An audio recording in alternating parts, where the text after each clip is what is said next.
그래서 보통 많은 매부리를 갖고 있는 분들이 생각하기를 나는 여기 튀어나와 있는 부분만 깎아주면 매부리가 잘 해결될 것 같다 라고 이렇게 생각하시는 분들이 많은데, 매부리에 대한 가장 큰 오해가 여기서부터 시작을 한다고 저는 생각을 하고 있습니다.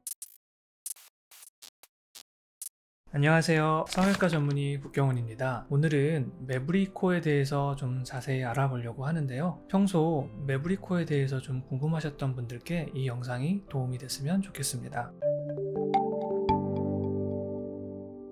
매부리 코는 옆에서 봤을 때 똑 튀어나와 있어서 매부리 같다라고 해서 이름이 붙여진 형태학적인 진단명입니다. 영어로는 험프노즈라고 이야기를 해서 콧등에 혹이 나 있는 그런 형태의 코를 매부리 코라고 이야기를 하고 있습니다. 매부리는 콧등이 튀어나와서 매부리가 생길 수도 있고, 콧등보다 코끝이 살짝 아래로 처져서 매부리처럼 보이는 코가 될 수도 있습니다. 그래서 매부리 코라고 해서 다 같은 매부리 코처럼 생각하실 수 있지만, 이러한 형태에 따라서 수술 방법과 사용되는 재료들이 조금씩 달라질 수 있습니다. 우리 코는 코의 전체적인 길이에서 위에 3분의 1 지점까지는 뼈로 이루어져 있고요. 아래쪽들은 상해층 연골, 그리고 아래쪽 콧날개 연골, 이런 형태로 연골, 물렁뼈로 이루어져 있습니다. 매부리는 이 뼈와 연골이 만나는 지점, 이 부분이 융기에서 튀어나와서 생기는 코를 이야기를 합니다. 혹은 실제로 튀어나와 있지 않더라도 코 아래쪽에 연골들이 발달이 좀 덜 되어 있어서 코끝 아래로 처져 있거나 눌려 있는 경우 콧등이 튀어나와 보이는 느낌을 보이는 매부리 코가 될 수도 있고요. 그래서 우리가 이 매부리를 교정한다라고 생각을 해보면, 뼈와 연골이 만나는 지점, 이 두 부분이 튀어나와 있는 부분, 높은 부분을 해결을 해줘야 매부리가 교정이 됩니다. 그래서 보통 많은 매부리를 갖고 있는 분들이 생각하기를 나는 여기 튀어나와 있는 부분만 깎아주면 매부리가 잘 해결될 것 같다 라고 이렇게 생각하시는 분들이 많은데, 매부리에 대한 가장 큰 오해가 여기서부터 시작을 한다고 저는 생각을 하고 있습니다. 저는 이 부분에서 꼭 질문을 해보고 싶어요. 과연 코를 수술을 하는 목적이 매부리를 없애기 위해서 코 수술을 하시는 건지, 혹은 코 모양이 예뻐지기 위해서 코 수술을 하시는 건지, 이 두 가지의 목적을 좀 잘 생각을 해보시는 게 좋을 것 같아요. 이렇게 여쭤보면 당연히 매부리만 해결하는 게 아니고 코의 전반적인 이미지나 얼굴의 이미지 개선을 원한다라는 게 사실 더 정확한 질문과 대답이 될 거라고 생각을 합니다. 그로 인해서 코 수술을 하면서 조금 더 나은 이미지가 되고 얼굴이 개선이 되면 그 안에서 매부리가 없어지는 건 자연스럽게 녹아 들어가는 수술의 방식으로 생각을 해보시면 좋을 것 같아요. 극단적으로 그 과정에서 매부리를 해결을 하지 않고 매부리가 남아있더라도 자연스러운 얼굴, 예쁜 얼굴이 되는 경우들도 있습니다. 그래서 매부리의 정도와 매부리의 형태에 따라서 어떤 식으로 교정을 할지, 혹은 교정을 꼭 하지 않아도 되는지, 이런 것들에 대해서 한번 이야기를 해보면 좋을 것 같습니다.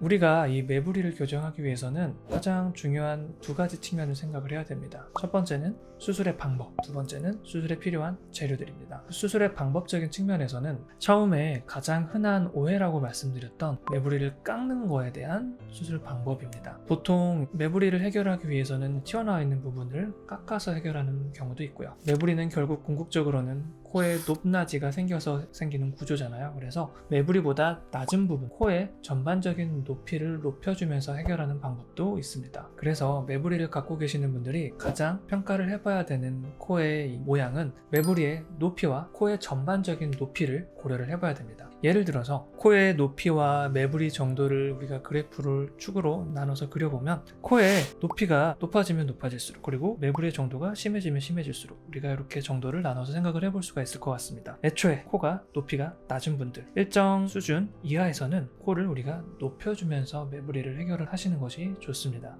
코의 높이를 높여준다 라고 한다면 대부분은 이제 실리콘 보형물이나 부가 재료를 사용을 해서 매부리를 커버해주는 방식으로 수술을 하게 되죠. 보통은 매부리 정도가 어느 정도 심하지 않는 정도 수준까지는 이렇게 빨간색으로 표시한 영역이죠. 실리콘 보형물만 사용하면서도 매부리를 깎지 않고 교정이 가능합니다. 그러면서도 전반적인 높이의 개선이 생기기 때문에 훨씬 더 코가 자연스럽고 예쁜 얼굴에 맞는 비율의 높이를 가져갈 수가 있게 되죠. 코가 낮은데 매부리가 엄청 심하신 분들도 있죠. 매부리가 톡 튀어나온 구조이기 때문에 그 위로 실리콘을 덮을 땐 어느 정도까지는 이게 실리콘이 딱 아구가 잘 맞게 우리가 조각을 해서 넣을 수 있지만, 정말 심한 경우에는 실리콘이 살짝 들뜨거나 움직일 수 있습니다. 그런 경우에는 매부리는 살짝 다듬어주면서 깎아주면서 수술을 하는 걸 추천드립니다. 이제 노란색으로 표시한 부분들은 매부리를 좀 깎아줘야 되는 부분들에 대해서 표시를 해놓은 상태고, 매부리를 깎아주고 무언가로 채워서 높이를 높여주면 좋겠다라고 생각을 합니다. 하지만 저는 여기서 중요한 포인트가 아까 제가 처음에 말씀드릴 때 방법과 재료를 고려를 해야 된다고 말씀드렸죠. 재료적인 측면에서 매부리를 뼈를 깎는 경우에는 저는 실리콘 보형물을 사용하는 걸 그렇게까지 추천드리고 있지는 않습니다. 왜냐하면 뼈를 깎는다라는 행위 자체가 뼈의 연속성을 없애면서 수술을 하는 좀 파괴적인 수술 방법이기 때문에 콧구멍 안쪽 공간과 실리콘이 있는 공간과 연결이 되거나 틈이 생길 가능성이 있습니다. 그렇게 되면 해결이 안 되는 붓기, 염증 이런 것들이 좀 지속이 될 가능성이 있고, 심한 경우에는 부축이라는 생각하기 싫은 부작용까지 동반이 될 가능성이 있죠. 그래서 저는 뼈를 살짝 다듬어주는, 살짝 갈아내주는 정도라고 한다면 실리콘 보형물을 사용해도 괜찮지만, 뼈를 아예 깎고 매부리를 아예 깎아서 뼈를 다듬어줘야 되는 경우에는 실리콘 보형물 사용하는 걸 추천드리고 있지는 않습니다. 그래서 이런 경우, 이 윗부분에 높이도 낮고 매부리 정도가 심한 경우에는 뼈를 깎고 실리콘 이외에 다른 자가조직, 본인 연골이라든가 혹은 기승진피, 실리콘보다 부작용의 빈도가 낮은 그러한 재료들을 사용을 해서 매부리를 해결하시는 걸 추천을 드리고 있습니다. 그러면 이제 전반적인 코의 높이가 높으면서 코가 큰데 매부리가 있는 분들은 어떻게 해결을 하느냐? 일정 부분 이상 코가 이제 높아지기 시작하는 요 오른쪽 부분의 영역이겠죠. 첫 번째로 매부리가 별로 심하지 않은 경우에서는 매부리를 살짝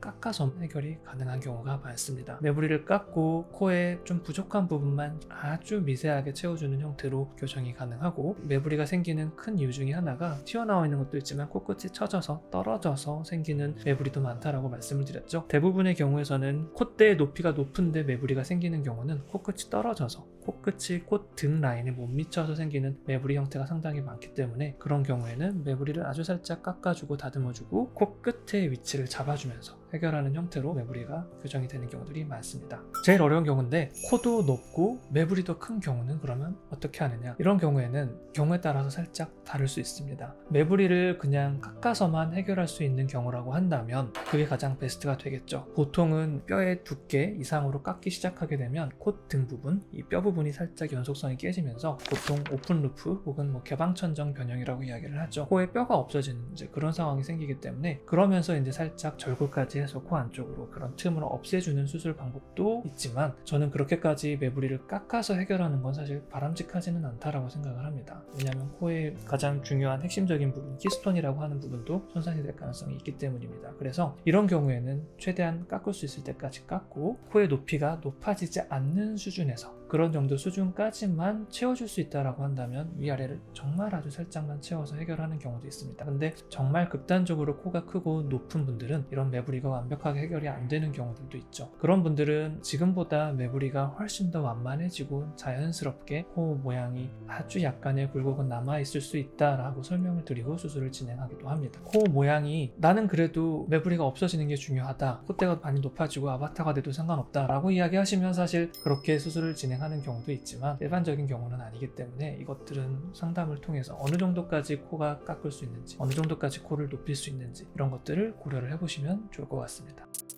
일단은 이제 모양에 따른 재료에 대한 내용들을 간단하게 설명을 드려봤는데, 두 번째 이제 재료적인 측면도 이를 말씀을 드렸었죠. 사실 코가 낮은 분들은 실리콘을 사용해서 매부리를 커버하면서 수술하는 게 가장 좋은 방법입니다. 이제 실리콘을 사용하지 않는 경우, 이런 분들은 본인 조직이 충분하면 사실 본인 조직으로 무보형물 보통 수술하는 케이스들이 이런 경우에 해당합니다. 윗부분에 계신 분들은 매부리도 깎고 위아래로 살짝 채워줘서 예쁜 형태의 모양을 잡아주는데, 중요한 거는 여기에 사용되는 재료들이 보통은 본인 코 안에 있는 비중격 연골이라든가 귀연골, 이런 연골들을 가지고 이 높낮이를 맞춰주게 됩니다. 하지만 본인 연골이 충분하지 않은 경우들도 있겠죠. 그런 분들은 오히려 코끝이나 이런 부분들을 늑연골이나 다른 튼튼한 연골 재료로 대체를 하고, 코끝이나 기둥 부분에 사용했어야 될 비중격이나 이런 연골들을 콧대 쪽으로 돌려서 사용하는 경우도 있습니다. 우선순위로 보자고 한다면 실리콘을 사용하지 않는 게 더 큰 우선순위이기 때문에, 그런 경우에서는 이러한 본인 조직을 이용을 해서 콧대 쪽 라인을 잡아주고, 오히려 기둥 부분이나 코끝을 포인트를 잡아주는 연골을 조금 더 튼튼한 다른 대체제를 사용을 해서 수술을 하는 경우도 있습니다. 있습니다. 이런 경우들은 환자분들마다 정도의 차이가 다르기 때문에 어떤 분들은 실리콘을 사용해야 된다, 어떤 분들은 꼭 실리콘을 사용 안 해야 된다, 혹은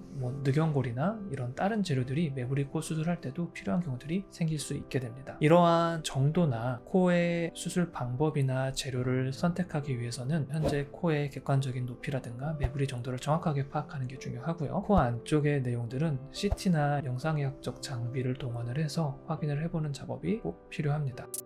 그래서 이 매부리가 간단할 줄 알았는데 생각보다 그렇게 간단하지 않구나 라는 내용이 좀 있었던 것 같습니다. 정확한 모양과 코 안쪽 상황 그리고 재료 이런 것들을 파악을 해서 올바른 매부리 교정 플랜을 좀 세우는데 도움이 됐으면 좋겠습니다. 영상을 보시면서 또 궁금하신 점 있거나 그럼 내 코는 어떤 유형에 해당하는지 본인 코에 직접적으로 확인을 하고 싶으시면 밑에 댓글로 질문을 남겨주셔도 좋고요. 저희 병원 내원하셔서 상담 받아보시는 것도 좋은 방법이 될 것 같습니다. 이상 성형외과 전문의 국경훈이었습니다. 감사합니다.